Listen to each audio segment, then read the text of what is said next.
Hello, everyone. Today, I want to share with you a strategy that has significantly impacted my financial journey. A method that, when applied thoughtfully, can save you thousands of dollars. Let's begin by understanding the nature of credit. Credit, in essence, is the extension of purchasing power. It allows us to acquire goods or services now, with the promise to pay later. However, this convenience comes with responsibility. Misusing credit, especially through credit cards, can lead to accumulating debt that becomes burdensome. Credit, when understood and used correctly, can be one of the most powerful tools in the financial system. It allows individuals and institutions to leverage their future income to gain access to capital in the present.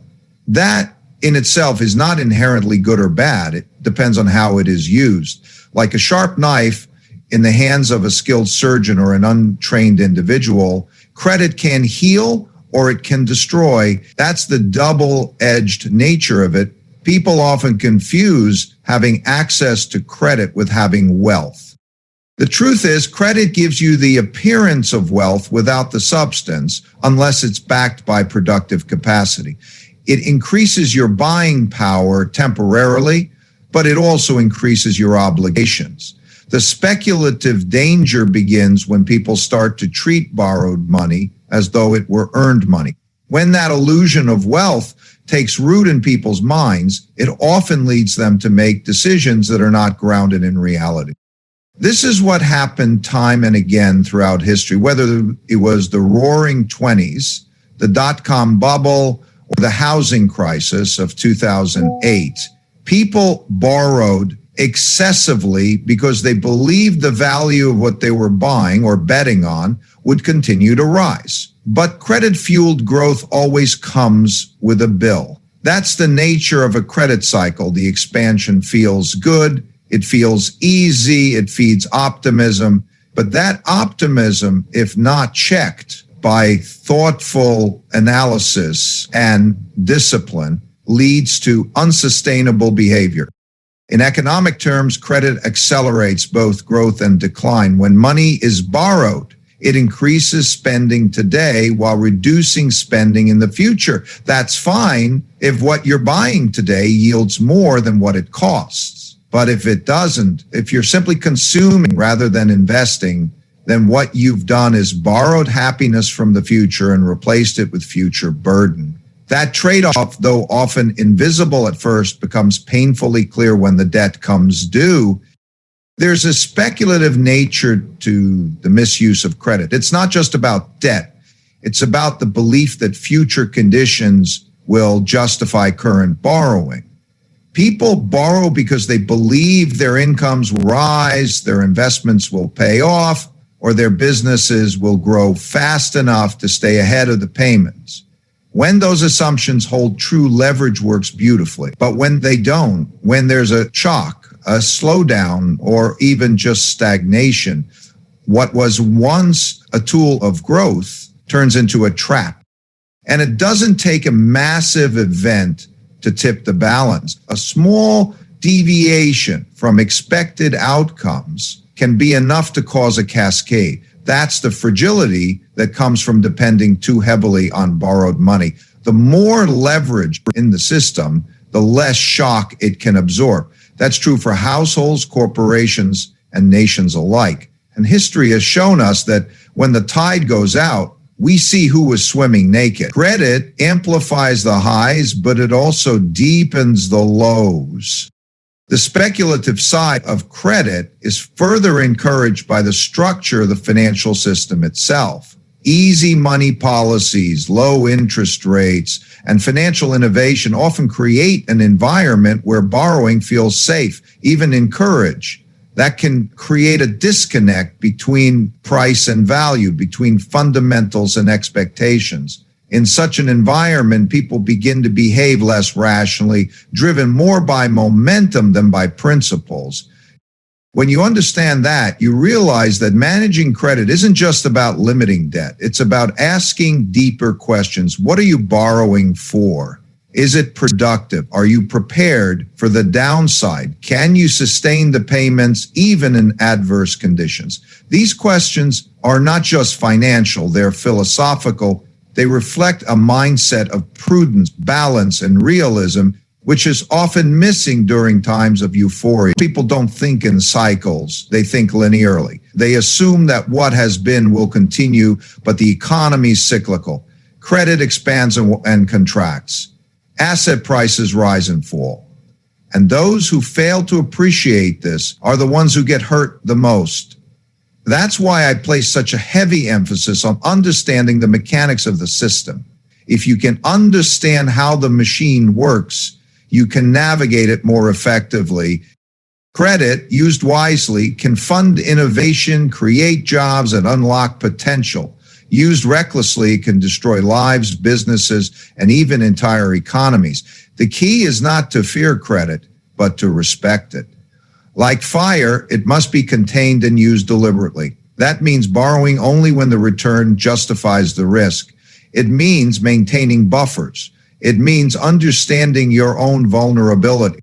Discipline in managing credit isn't about austerity, it's about sustainability. It's about building a foundation that can withstand both the good times and the bad. When you approach credit with that mindset, it becomes a tool of empowerment rather than a path to ruin.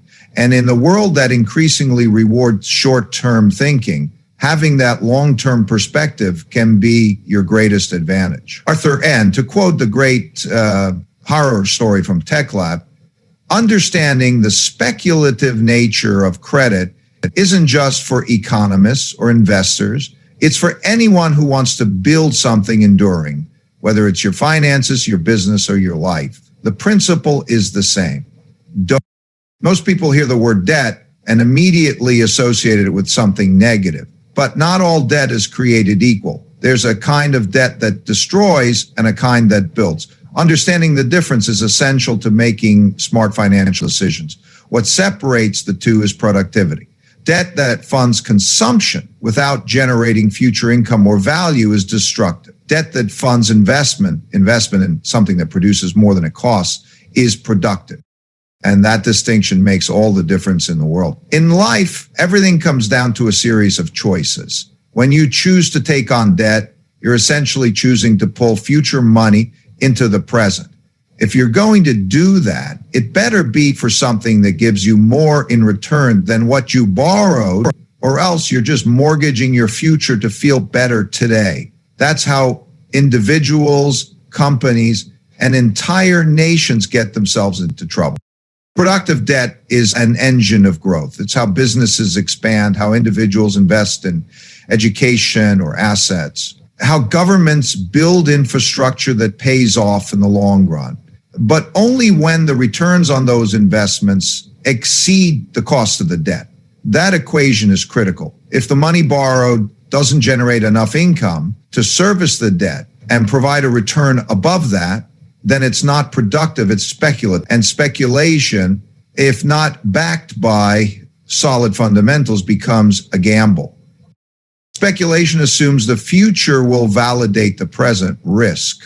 Productive debt, on the other hand, is grounded in logic, evidence, and planning. It's based on a realistic assessment of potential outcomes, including worst-case scenarios. It recognizes the cycle that what goes up can also come down and builds in buffers to weather the downturns. People often get into trouble when they blur that line. They borrow on the assumption that things will continue going well, that markets will keep rising, that income will stay steady or increase.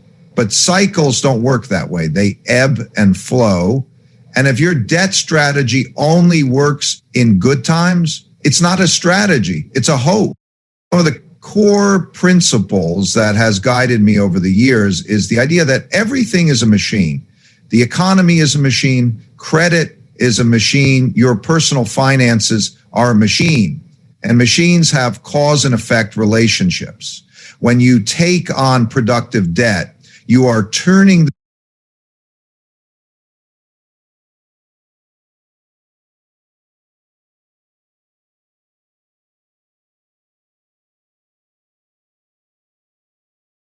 the gears in a way that can build momentum. But if you clog the machine with unproductive borrowing, eventually it breaks down. The speculative nature of debt becomes dangerous when people start confusing the availability of credit with the ability to afford it. Just because you can borrow doesn't mean you should. Easy credit creates the illusion of financial strength. It allows people to overextend themselves, often for things that don't contribute to future earnings or value. That's how bubbles form. It's how households drown in debt. It's how companies collapse under the weight of obligations they can no longer meet when conditions change. There's a discipline to using debt well. It requires clear thinking and an understanding of risk. Productive debt is taken with purpose. It has a plan attached to it. It comes with analysis. What are the risks? What are the expected returns? What's the timeline? How resilient is the investment? These are the questions that separate smart debt from dangerous debt. You see the difference in how people approach education, for example. Taking out a loan to fund a degree that leads to a stable, high-paying job is, in many cases, productive debt. It's an investment in human capital. But borrowing heavily for a degree without a clear return on that investment, no job prospects, no relevant skills, is speculative at best. The same applies to starting a business. If there's a model, a market, and a manageable path for revenue, then the debt taken to launch it can be productive. If it's based solely on a dream with no plan or contingencies, that's a different story. Even at the macroeconomic level, countries face the same choice. Governments that borrow to build infrastructure, improve education, or stimulate innovation are often taking on productive debt. But when borrowing is used to fund ongoing consumption without long-term benefits, it creates a growing burden that eventually becomes unsustainable. History is full of examples of empires that fell under the weight of debt that was not tied to productivity. The key is not to avoid debt, but to understand it, to respect its power. Debt is leverage. It can amplify gains, but it also magnifies losses. When used wisely, it can accelerate your progress. When misused, it can set you back years, even decades. The difference lies in the thought process behind it. Always ask, will this debt pay for itself? Will it make me stronger in the long run? Or am I just borrowing to keep up appearances or delay discomfort? Those who master this way of thinking set themselves apart. They build resilience. They position themselves not just to survive downturns, but to capitalize on them. In a world driven by short-term thinking, the long-term perspective is your edge. Productive debt is not about taking on risk. It's about taking on intelligent risk. And intelligent risk managed correctly is how meaningful progress is made. Not overnight, not without effort, but steadily and sustainably. That's what separates those who build enduring success from those who merely chase it. Debt is a tool, but like any tool, if used improperly, it can become a trap. Most people don't realize they're walking into a trap until it's too late. That's the danger of the debt cycle. It starts subtly, often with good intentions. Small decisions that seem reasonable in isolation, a credit card charge here, a loan there. Each piece feels manageable. Then, little by little, the obligations mount. Eventually, what once felt like control turns into constraint, and that's when the cycle starts to take over. The debt cycle is not just a series of bad financial choices. It's a psychological loop. It plays on human tendencies, optimism, denial, procrastination. People believe they'll learn more in the future, that next month will be easier, that they can delay the pain a little longer. But debt compounds, interest builds, time shrinks. What feels manageable today becomes overwhelming tomorrow. That's how the cycle feeds itself. What makes it more dangerous is that at first it actually feels good. When you borrow, you're increasing your spending power. You feel richer, you can buy more, do more, appear more successful. That illusion is powerful. But every time you borrow, you're pulling money from your future. You're trading tomorrow's freedom for today's comfort. And most people don't make that trade with their eyes fully open. There's a speculative nature to this behavior. Avoiding the debt cycle starts with awareness. You have to recognize the pattern. When spending consistently outpaces income, when debt is used to cover basics instead of building value, when monthly payments start crowding out savings and investment, you're in a dangerous zone. Most people ignore these signs. They adjust to the discomfort instead of confronting the cause. They refinance, consolidate, push payments further out. What that does is extend the cycle. It doesn't break it. Breaking the cycle requires discipline and, more importantly, honesty. You have to look at your financial reality without distortion. What's coming in? What's going out? What are you borrowing for? Is it essential? Is it productive? Can you afford it if things don't go as planned? These questions cut through the fog. They expose the true cost of your financial decisions. There's a fundamental difference between temporary hardship and structural imbalance. Everyone faces unexpected expenses or short-term challenges. But when debt becomes a permanent fixture in your financial landscape, when it's always there, always growing, that's structural. It means the underlying system is broken. You're not just solving problems with debt, you're creating new ones. The speculative element kicks in strongest when people start borrowing to pay off other debt. That's the red zone. It's the equivalent of using one fire to put out another. It creates the illusion of relief, but it deepens the underlying issue. You haven't resolved anything. You've just shifted the weight. And the more times you do that, the heavier it gets. It's not just individuals who fall into this trap. Businesses, governments, they all do the same thing. They borrow to cover deficits, to meet payrolls, to keep up appearances. They convince themselves that growth is just around the corner, that this is temporary. But if the borrowing isn't tied to something that generates future income or value, it becomes a drag instead of a lift. Avoiding the debt cycle also means building buffers. Life is uncertain, markets are unpredictable, income streams can dry up. That's why it's essential to create margins, savings, emergency funds, liquidity. These aren't luxuries, they're shock absorbers. They give you room to maneuver when things go sideways. Without them, you're forced to borrow. And once you start borrowing under pressure, your terms worsen, your choices shrink, and your future gets mortgaged piece by piece. Some people think the answer is to avoid debt altogether. That's not the point. Debt, used wisely, is a tool for growth, but it must be used with clarity and caution. It must be understood in context. Is this debt increasing your capacity to produce, or is it just masking a shortfall? That distinction is everything. The system is designed in such a way that it rewards discipline and punishes recklessness, but not immediately. That delay is what fools people. You can overspend for a while, you can borrow for years, and nothing seems to go wrong. Then suddenly it does. And when it does, it happens fast. That's how cycles work. They build gradually, then they turn sharply. The goal isn't perfection, it's sustainability. Can you maintain your lifestyle, your obligations, your goals, even if the wind changes? That's what avoiding the debt cycle really means. It's not about fear, it's about preparation. It's about understanding your vulnerabilities and strengthening your foundation.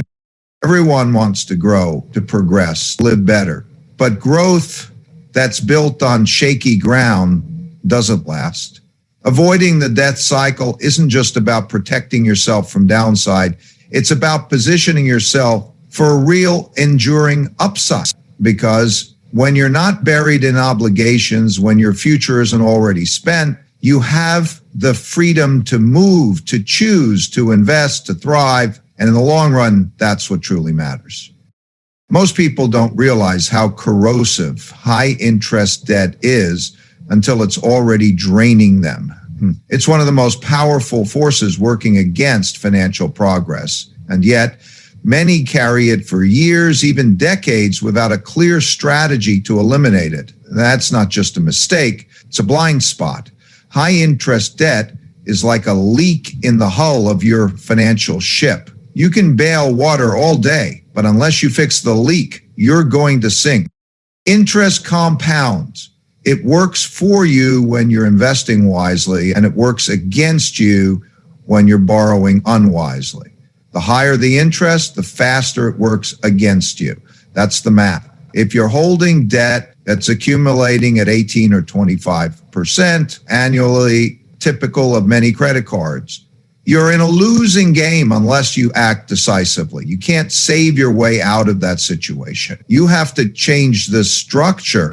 One of the most common traps people fall into is treating all debt as equal. They look at the balances and think in terms of size rather than cost. That's a mistake. It's not the amount of debt that hurts you most. It's the rate of interest. You have to approach it like triage.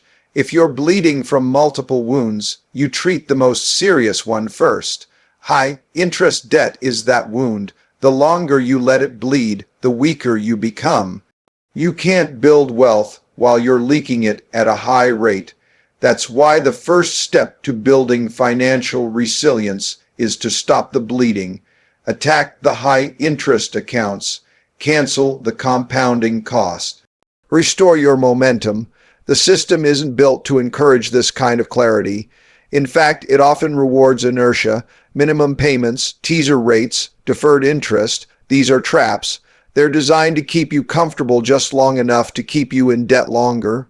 That's the business model. It's not personal, it's structural.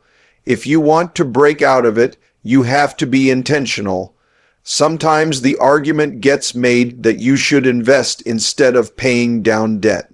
That can make sense under very specific conditions, but too often it's used as an excuse to avoid doing the hard but necessary work of debt elimination.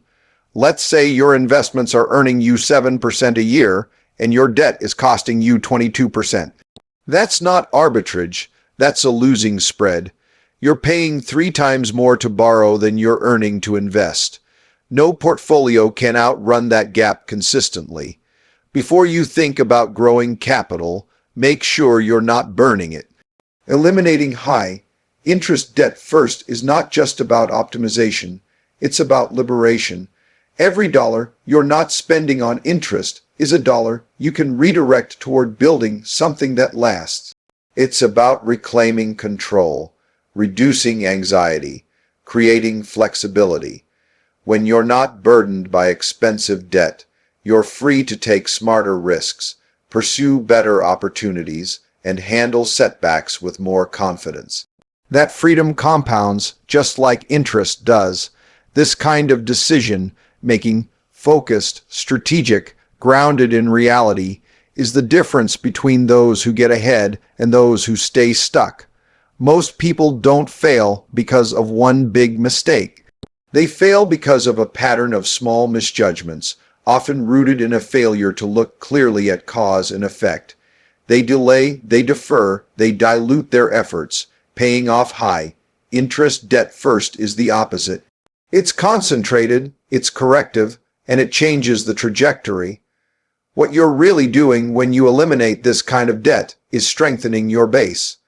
And once the foundation is solid, you can build upward with confidence. That's how financial progress happens, not by chasing speculative returns, but by removing guaranteed losses. That's the formula. Reduce drag before adding lift. The fewer liabilities you carry, especially the costly ones, the more agile, resilient, and opportunistic you can become. Financial success, like anything else, comes down to knowing the rules of the game and playing them well. And the rule here is simple. Don't let high interest debt eat your future. It doesn't matter what your income level is or how much you're trying to grow. If you're paying double-digit interest on borrowed money, you're giving away power. Take it back. Focus on what hurts you most. Eliminate it first. Everything good flows from there. People often treat money emotionally. They react to stress. They chase gains. They avoid discomfort. And they make decisions based on what feels right in the moment instead of what actually is. That's how most financial mistakes happen, not from ignorance, but from a lack of a clear, repeatable process. If you want to take control of your financial life, you need to take the emotion out of it. And to do that, you have to implement a system, a systematic approach that's grounded in reality, not in impulse. Everything successful I've ever seen or built has been the result of a system.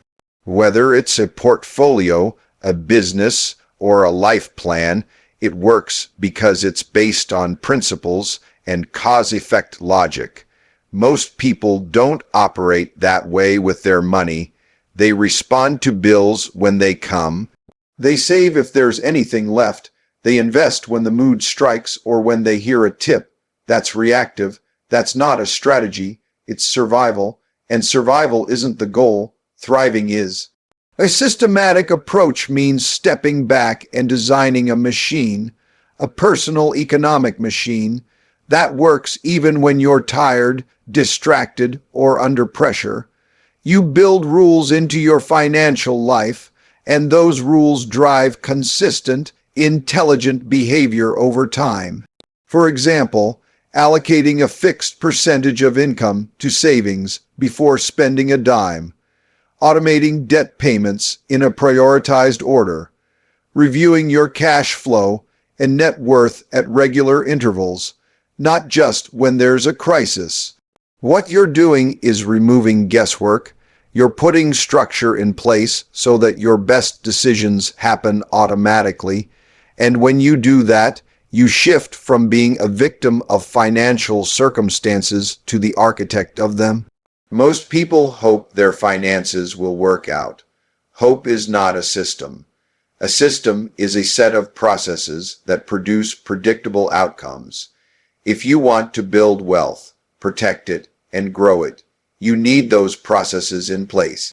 Now, some people resist systems because they think it limits their freedom. But in reality, the opposite is true. A good system creates freedom. It frees you from constant decision fatigue. It frees you from uncertainty. It frees you from repeating mistakes. When your financial life runs on a system, you gain the space and clarity to focus on bigger things. You stop wasting time and energy on things that should have been handled by design. This becomes even more important when you're dealing with speculation, when emotions are running high, when markets are surging or collapsing, when everyone has an opinion, when fear or greed takes over. That's when systems protect you. They keep you grounded. They remind you of your principles. They keep you from making the kind of short-term moves that can ruin long-term outcomes. The speculative nature of most financial behavior stems from a lack of process. People take on risk they don't understand. They borrow money they can't repay.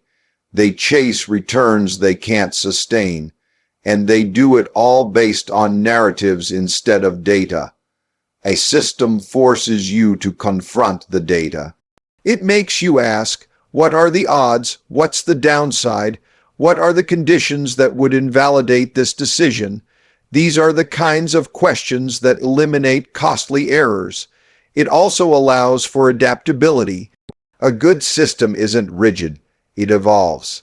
As your income grows, your goals change, or the environment shifts, your system adjusts. But it does so through rules, not reactions. You build in mechanisms to review, reassess, and recalibrate. That's how institutions survive for decades or centuries. They don't just operate. They evolve systematically. For example, think about how you handle debt. Do you have a process for determining which debts to pay first based on interest rates and risk exposure? Or are you making random payments based on what's due next? The difference in outcomes is dramatic. Or think about investing. Do you have a rule for when to buy, when to rebalance, when to sell? Or are you letting headlines and social media drive your decisions? Every great investor, every enduring business, every financially resilient household, they all rely on systems. It's not about being a genius. It's about being consistent. That's the key. A systematic approach takes human bias out of the equation. It acknowledges that you won't always feel confident, but the process will still function. That's the safety net. That's what prevents catastrophic errors and enables compounding success. The first step is simply acknowledging that you need a system. Most people won't do this. They think they can wing it, but life is complex. Markets are unpredictable. Emotions are deceptive. If you don't have something steady to fall back on, you'll be thrown off course over and over again. Discipline isn't about willpower, it's about design. You don't succeed by trying harder. You succeed by setting up a structure that works even when you don't feel like it. Start small. Build a basic financial framework. Know what's coming in, what's going out, what you owe, and what you own. Automate your priorities, savings, debt repayment, investing. Set up regular check-ins to analyze your system, stress test it, and improve it. Over time, your system becomes your edge. It becomes the machine that drives your outcomes. In a world full of noise, speculation, and distraction, the ability to act based on principles through a system is one of the greatest advantages you can have. It's how you protect yourself from uncertainty. It's how you make smarter choices. And ultimately, it's how you build something that lasts. In conclusion, understanding and managing credit wisely is essential for financial success. By using credit productively, avoiding the debt cycle, prioritizing high interest debt repayment, and implementing a systematic approach, you can navigate the financial landscape effectively and save thousands in the process. Thank you for your attention.